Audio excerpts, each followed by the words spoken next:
살면서 역사는 승자의 기록이다라는 말을 종종 들어보셨을 것입니다. 이 말은요, 보통 역사 사관에 대한 이야기인데요. 역사를 쓰는 사람의 관점에 따라 그 바라보는 시각이 달라질 수도 있다라는 이제 말로 쓰입니다. 그런데 저는 이 말에 어느 정도 공감을 하는 편입니다. 예를 들어서 조금 오해하시면 안 되는데요. 똑같이 유럽 전역을 휩쓰는 전쟁을 일으킨 나폴레옹, 이제 프랑스의 나폴레옹 장군은요, 제 아들의 위인전에 종종 등장합니다. 위인으로 나옵니다. 그런데 독일의 히틀러는 전범으로서 거의 악마급으로 저희가 다 인식을 하고 있습니다. 물론 유대인 학살 등과 같이 어떤 굉장히 큰 전쟁 범죄를 저질러서 이제 그런 것도 있지만 분명한 것은 확실히 세상은 승자의 논리로 좀 더 기우는 승자의 논리로 가는 것만은 분명한 것 같습니다. 또 역사를 살펴보지 않더라도요, 현재 우리가 살아가는 세상을 한번 잘 보면요, 한마디로 경쟁에서 그 승부에서 살아남아야, 그래야 우리가 살아남는 구조라는 것을 우리가 알 수 있습니다. 우리 자녀들이나 혹은 청년들을 이제 보면요, 학창 시절을 보면 아주 지옥 같은 그 입시 경쟁을 통과하지 않습니까? 그거를 열심히 잘 통과를 하고 나면 이제는 끝이다라고 생각을 할 수 있지만요, 우리가 알다시피 그것은 시작일 뿐이었습니다. 학교를 졸업하고 또 사회에 나오면 취업 문도 바늘구멍이라고 요즘 이야기하고 있습니다. 그러한 우리의 높은 취업 문턱을 이제 넘기 위해서 처절하게 몸부림을 쳐서 막상 넘었더니 또 직장을 잡았더니 그 안에서도 아주 경쟁이 심하고요. 또 이 경쟁에서 이기기 위해서는 계속해서 끊임없이 노력을 해야 하는 것입니다. 그런데 이제 그러한 모습은 우리 장년들이나 우리 노년분들에게 있어서도 마찬가지라고 생각이 듭니다. 제도적인 경쟁뿐만 아니라 우리 인간관계에 있어서도 마찬가지라고 생각이 듭니다.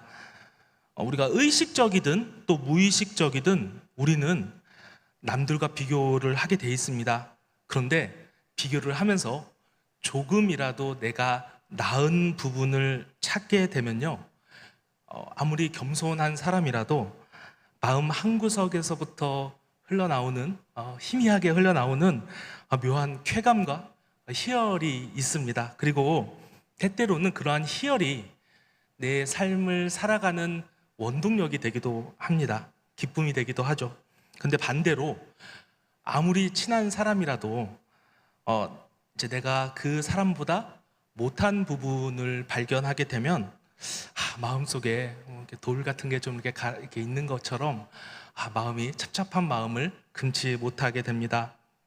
이게 바로 우리가 몸담고 있는 이 세상의 가장 기본적인, 아주 기본 근간을 이루는 세상의 작동 원리이자 논리입니다.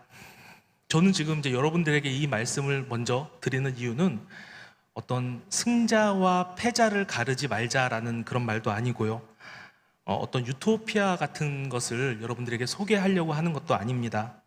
오히려 이 세상이 발전하기 위해서는요, 그리고 사람들이 성실하게 살아가게 하기 위해서는 사실 이런 경쟁만큼 좋은 것은 없습니다. 경쟁이라는 것은 우리 삶에서 어떻게 보면 필수적이고 또 긍정적인 역할도 하게 됩니다. 그런데 문제는 이러한 경쟁 시스템, 또 승자와 패자가 나뉘는 이 사회 환경은요, 필연적으로 누군가에게는 자존감을 낮추게 하고 또 우울증 아니면은 열등감을 느끼게 합니다. 최근에 어떤 분이 부동산으로 돈을 많이 벌었습니다. 그런데 그분이 부동산으로 돈을 많이 벌었다는 이야기를 듣고 가장 친한 분이 네 분이 이제 되게 친했는데 한 분이 전화를 한 거예요. 어느 날 밤에 전화를 해서 미안하지만 당신 너와는 친구 관계를 더 이상 유지할 수가 없을 것 같다라고 통보를 했다고 합니다. 실제 있었던 일인데요. 왜냐하면 너에 대한 이야기만 듣기만 해도 내가 스트레스를 받고 또 너하고 대화만 해도 내가 솔직히 배가 너무 아파서 더 이상 만나고 싶지 않다라고 이야기를 해서 예, 그렇게 전화를 끊고 지금까지 한 2년 정도가 됐는데요. 지금까지 서로 연락이 없이 살고 있다고 합니다. 이처럼 우리가 살아가는 세상은 기본적으로 경쟁 사회고요. 그러다 보니까 필연적으로 매 순간마다 승자와 패자가 나뉘고요. 또 이러한 시스템 속에서 우리는 이제 많은 경우에 있어서 자존감의 하락이나 우울감 같은 것을 느끼면서 살아가고 있는 것입니다.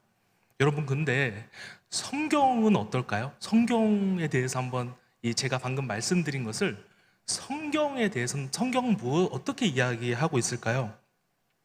완전하신 하나님, 그리고 그 하나님이 통치하시는 온전한 하나님의 세상, 하나님의 나라, 하나님이 역사하시는 이 나라, 이것을 우리가 생각할 때 승자와 패자의 논리는 하나님의 나라에서는 존재하지 않을 거야 라고 우리는 보통 생각할 수가 있습니다. 그런데 아이러니하게도 성경에는 오히려 이 승자와 패자의 논리가 더 확실하게 나오는 경우가 많습니다.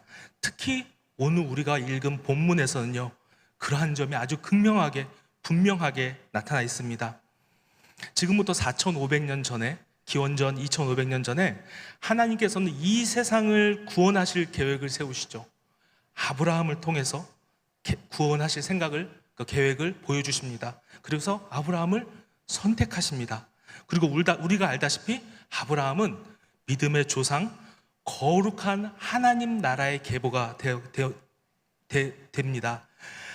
하나님께서 아브라함에게 어떤 약속을 하셨는지 예전에 한 몇 달 전에 제가 설교 때 이야기했던 것 같은데요. 아브라함 언약을 제가 잠깐만 찾아보겠습니다. 여러분들은 안 찾아보셔도 됩니다. 아주 짧은 거고요. 12장 2절과 3절을 보면요, 내가 너로 큰 민족을 이루고 네게 복을 주어 내 이름을 창대하게 하리니 너는 복이 될지라. 너를 축복하는 자에게는 내가 복을 내리고 너를 저주하는 자에게는 내가 저주하리니 땅의 모든 족속이 너로 말미암아 복을 얻을 것이다 라고 이렇게 이야기를 하세요. 근데 여기서 이제 그치지 않고 하나님께서 이렇게 아브라함을 선택하시고 복을 주신다고 하시는데요, 하나님께서는 조금 더 구체적으로 설명을 하시는데요, 15장 5절을 보면요, 하나님께서 아브라함을 밖으로 데려가셔서 이렇게 말씀하십니다. 그를 이끌고 밖으로 나가 이르시되 하늘을 우러러 뭇 별을 셀 수 있나 보라. 또 그에게 이르시되 네 자손이 이와 같으리라 라고 이야기하십니다. 그러니까 아브라함을 통해서 하나님께서는 인류를 구원하실 원대한 계획을 지금 보여주고 계시는데요, 이 과정에서 제가 오늘 말씀드리고 싶은 건 이 아브라함이 아니라 이 과정에서 하나님의 외면을 받을 것 같은, 하나님의 그 구원 역사에 속하지 않아서 소외되는 것 같은 사람들에 대해서 오늘 한번 같이 살펴보면 좋겠다라고 생각을 했습니다. 우리가 말씀을 읽으면서 아무렇지도 않게 그냥 넘겨버렸던 그 사람들의 이야기를 우리가 한번 오늘 보면 좋겠습니다. 하나님은 분명히 아브라함의 아들 이삭을 통해서 이 모든 구원 과정을 이루어 나가신다고 말씀하셨습니다. 그러니까 이 이삭이 지금 하나님의 구원 계획에 아주 큰 자리를 차지하고 있는 것입니다. 그런데 아내 사라가 기다리다 보니까 아이가 생기질 않는 거예요. 너무너무 이제 급하니까 자신의 몸종인 하갈을 아브라함에게 주면서 대를 이어보려고 합니다. 그래서 아브라함과 하갈 사이에 이제 이스마엘이 태어나게 됩니다. 그런데 막상 이 이스마엘을 가지니까요, 하갈이 이스마엘을 가지니까 사라는 막상 보니까 이 하갈에게서 질투가 나는 것입니다. 그래서 아브라함에게 가서 불평을 합니다. 근데 잘 생각해 보면요, 사라가 지금 아브라함에게 불평을 할 이유가 없거든요. 성경에서 분명히 사라가 하갈을 주어서 대를 잇게 하려고 했다라고 나와 있습니다. 자기가 이 상황을 만든 거거든요.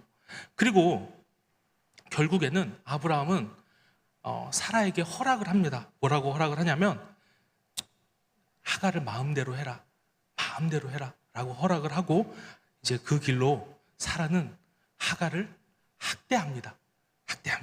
그래서 하갈이 그 학대를 견디다 못해서, 여주인 사라의 학대를 견디다 못해서 저 멀리 광야로 도망가게 됩니다. 얼마나 학대가 심했으면 이제 광야로 도망을 갔을까요? 근데 그게 바로 오늘 본문 전에 5절까지의 말씀입니다. 이 임신한 하갈이 광야에 가서 어디에 머물렀겠습니까? 맨 먼저 찾은 게 물이었겠죠. 샘물 곁에 머물렀을 것입니다. 그런데 이 하갈에 대해서, 오늘의 주인공 이 하갈에 대해서 우리가 함께 생각해 보면 좋겠습니다. 이 얼마나 억울한 일입니까? 하갈의 입장도 한번 우리가 생각을 해봐야 될 것 같아요.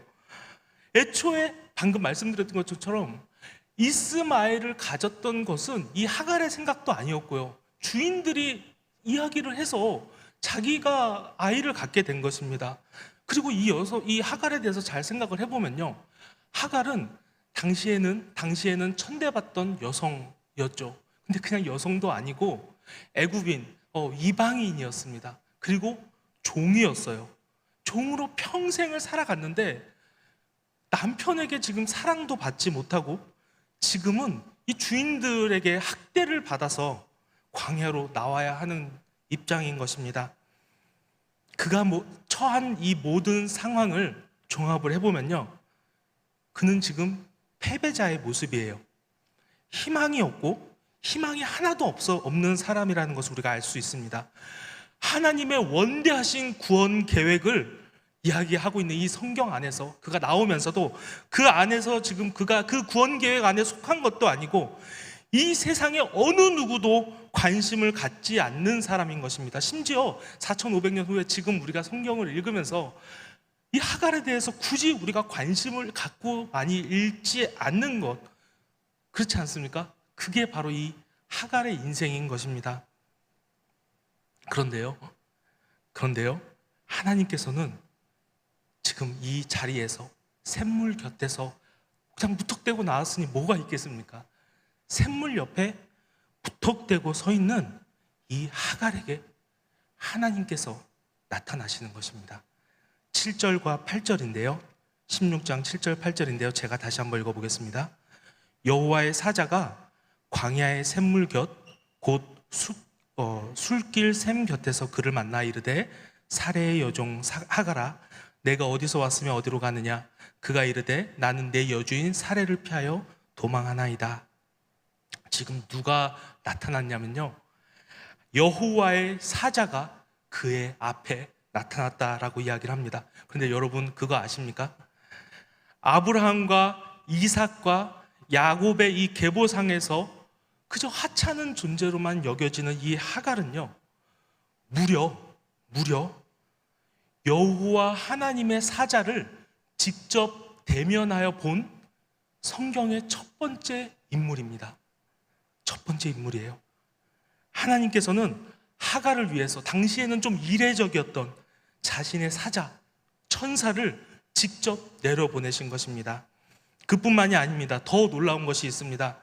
하나님께서는 아브라함에게 하셨던 그 특별한 약속, 제가 맨 처음에 같이 여러분들께 읽어드렸던 그 약속을 지금 광야에서 헤매고 있는 이 하갈에게 하시는 것입니다.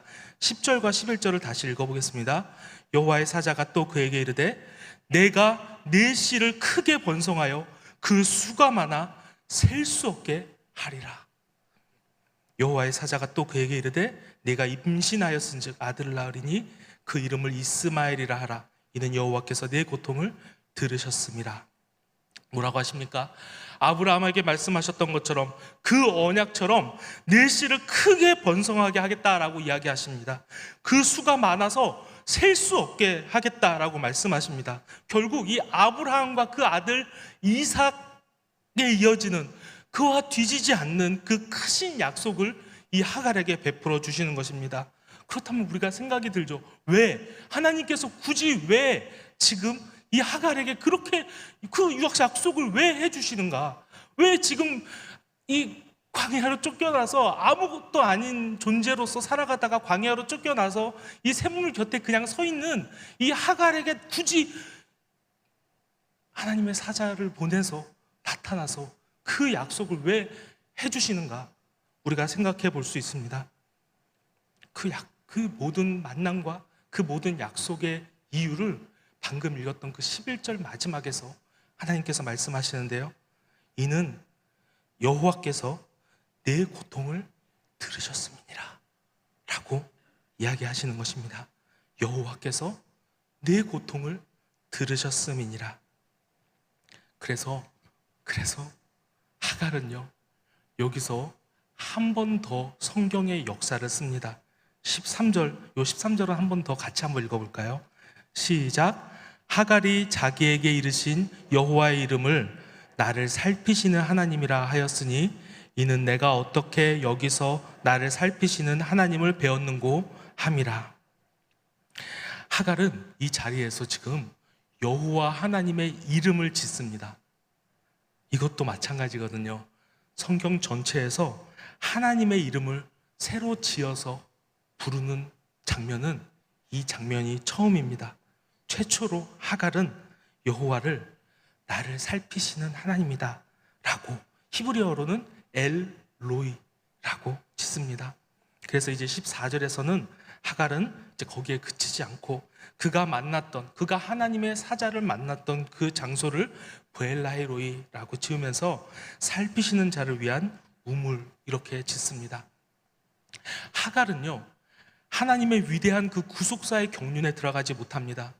그러나 그것은 어디까지나 하나님께서 이 세상을 이끌어가는 방식일 뿐이지, 이것이 하나님의 선택적인 사랑이나 어떤 편애하는 그런 은혜라는 것을 이야기하는 것이 아닙니다.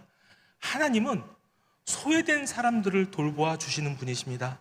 하나님은 그 어느 누구도 내치는 분이 아니시고 품어주시고 은혜를 베풀어 주시는 분이십니다. 마지막으로 우리가 함께 또 보고자 하는 것이 있습니다. 그건 이제 뭐냐면은 이 하나님의 사랑과 은혜는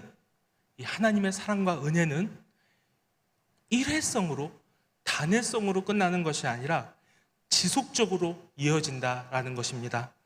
16장에서 이제 하나님께서는 하갈에게 주인에게로 돌아가라라고 달래주십니다. 그래서 하갈은 다시 아브라함과 사라에게 돌아갑니다. 그런데 조금 더 나아가서 이제 본문이 21장인데요. 21장에서 아브라함과 사라에게 드디어 이제 태가 생긴 겁니다. 우리가 알다시피 태가 생기고 아이가 태어났는데 이제 이삭이 태어나죠. 이제 하나님께서 아브라함에게 하셨던 그 약속이 눈으로 가시적으로 그 이루어지는 것이 보이는 것입니다. 그 사이에 이름도 바뀌었습니다. 아브람이었는데 아브라함으로 바꾸시고, 사레였는데 사라로 바꾸십니다. 모든 것이 잘 돌아가는 것처럼 보여요. 이 성경을 읽고 있던 우리도 그 답답했던 아이가 태어나지 않는 이 아브라함과 사라의 모습을 보면서 다시 이삭이 태어나는 걸 보면서 얼마나 우리가 마음이 시원합니까? 그런데 당사자들은 어떻겠습니까? 하나님께서 이름도 바꿔주시고 이삭도 태어나고 모두가 다 기쁠 것입니다. 뭐 하하호호, 아주 이 가정에는 행복과 기쁨과 평안과 그 모든 것으로도 우리가 표현할 수 없을 만큼 아주 기쁜 이 순간입니다. 그런데 지금 이 순간에 누가 소외가 되고 있나요?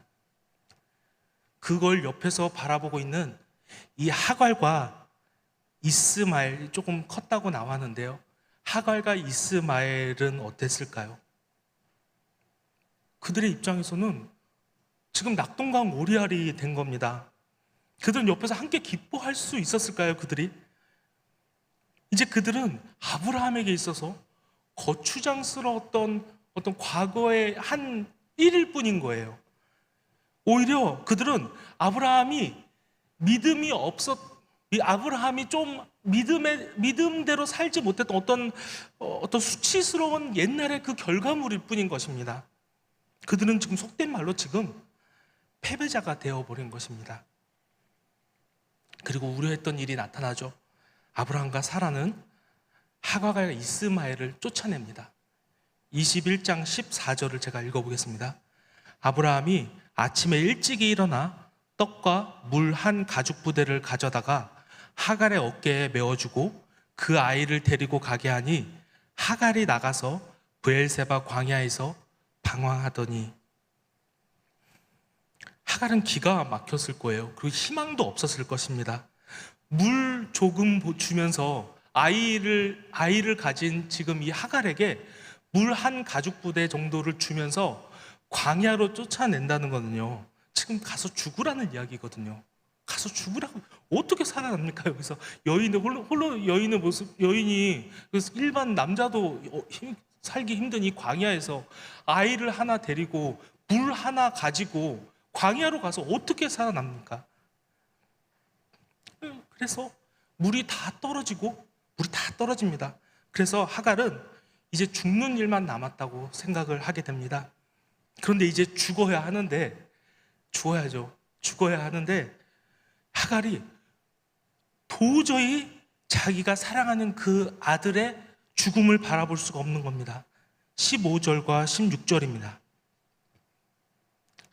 가죽 부대에 물이 떨어진지라 그 자식을 관목 덤불 아래에 두고 이르되 아이가 죽는 것을 참아 보지 못하겠다 하고 화살 한 바탕 거리 떨어져 마주 앉아서 바라보며 소리 내어 우니.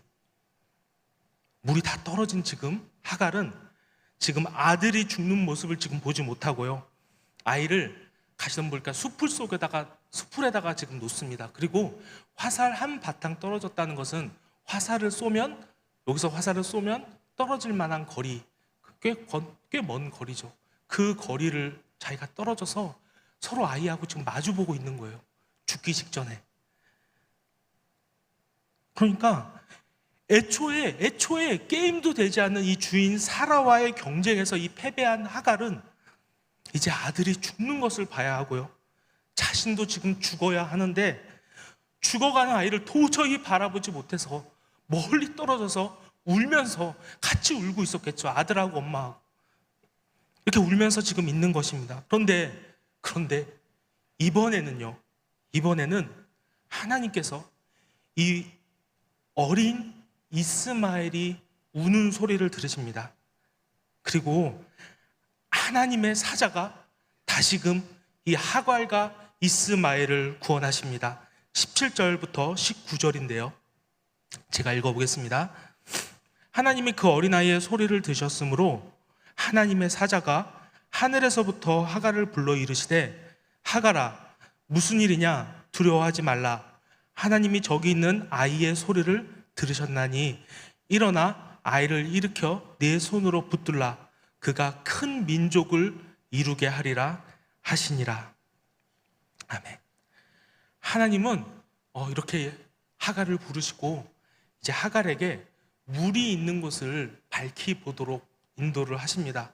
그렇게 하시고요, 마지막으로 20절인데요 20절 한번 저희가 같이 한번 읽어볼까요? 다시 21장 20절입니다 시작. 하나님이 그 아이와 함께 계심에 그가 장성하여 광야에서 거주하며 활 쏘는 자가 되었더니. 여기서 무엇이 중요할까요? 하나님이 그 아이와 함께 계셨다는 것입니다. 하나님의 관심은요, 그가 선택하신 아브라함과 이삭에게만 향했던 것이 아닙니다. 하나님의 사랑은 특별하고 정말로 잘 나가는 그 사람들에게만 임하였던 것이 아닙니다. 하나님께서는 이 하갈과 이스마엘에게 이 두 모자를 끝까지 사랑하셨고 지금 아브라함과 똑같은 은혜를 부어주시는 것입니다. 그 결과가 어땠는지 13절을 제가 다시 보면요, 아까 한 거와 똑같은 약속을 또 하십니다. 그러나 여종의 아들도, 아브라함에게 하시는 말씀입니다. 그러나 여종의 아들도 내 신이 내가 그로 한 민족을 이루게 하리라 하신지라. 아브라함에게 하셨던 그 언약의 말씀, 그 자손에 대한 말씀을 지금 아브라함과 하갈, 이 하갈에게도 이스마엘에게도 하나님께서는 해주고 계시는 것입니다. 사랑하는 우리 성도 여러분, 여러분들은 성경 인물 하면은 누가 먼저 떠오르시나요? 보통 외국도 그렇고 우리나라도 요즘은 성경 인물로 이름을 많이 또 짓습니다. 외국엔 특히 많이 짓는데 최근에는 좀 적게 짓는다고 합니다. 뭐 아브라함, 데이빗, 페드로 많죠. 요한, 존 많습니다. 그런데 우리는 하갈이라는 이름은 알지만 굳이 잘 기억하지 못하고요. 굳이 하갈이라고 장하갈 이렇게 짓지 않습니다. 그 정도로 이 하갈은 성경 속에서 좀 의미가 있어 보이지 않고요. 기억도 잘 날 것 같지 않고요. 그냥 종으로 한평생 살다가 그렇게 살다가 간 한 평범한 인물일 뿐입니다. 고대 시대의 여성으로서 몸종임으로써 또 이방인으로서 선택받지 못한 자녀를 데리고 있는 이 하갈과 장차 오실 그 그리스도의 조상이며 모든 믿는 자들의 조상인 이 아브라함과는 잽도되지 않습니다. 잽도되지 않아요. 근데 그들의 비중을 보면요, 정말 하늘과 땅 차이입니다. 실제로 하나님께서 그렇게 사용하십니다. 그런데 하나님께서는 지금 이 두 사람에게 동일한 은혜를, 동일한 사랑을 베풀어 주고 계시는 것입니다. 여러분, 혹시 지금 소외되었다고 생각이 드는 분이 계시나요? 치열한 사회의 경쟁 속에서 조금만 지쳐서 이제 조금만 쉬려고 했던 거였는데 다시 이제 눈을 떠서 보니까 한참 뒤처져 있고 다시 일어날 마음이 들지 않는 분이 혹시 여기 계십니까? 혹은 제가 예전에 그랬던 것처럼 사람들 사이에서 내가 너무 작은 존재여서 늘 움츠러드는 분이 계시진 않나요? 때때로 우리는 똑똑하고 또 잘 나가는 사람들을 보면 반사적으로 그렇지 못한 나를 보면서 자괴감을 느끼게 됩니다. 그리고 신앙적으로도 신앙심이 정말 좋고 늘 교회에서 앞장서서 헌신하시는 분들을 보면서 정말 감탄을 하고 존경을 하면서도 그만큼의 달란트를 갖지 못한 나를 보면서 주님 앞에서는 조금은 평범해 보이는 나를 보면서 하나님께서 그러한 이 작은 나까지 사랑해 주실까라는 생각을 하게 됩니다. 하지만 우리가 꼭 기억해야 될 것이 있습니다. 하나님은 세상적인 논리로 우리를 보시는 분이 아니시라는 것입니다. 하나님은 특별한 것이 없어 보이는 나의 삶 속에서도 혹은 때로는 조금 엉망 같아 보이는 나의 신앙생활 속에서도 나를 살피시는 하나님이시고 나를 너무나 사랑하시고 그 사랑에 겨워 어쩔 줄 모르는 하나님이신 것입니다. 하갈과 이스마엘과 늘 함께 계셨던 것처럼 나의 스펙과 상관없이 나의 모습과 상관없이 늘 나의 하나님이 되어주시고 또 동행하여 주시는 그 하나님을 찬양하며 또 감사하며 그 사랑 안에 거하는 저와 여러분이 되기를 주님의 이름으로 소망합니다. 제가 기도하겠습니다.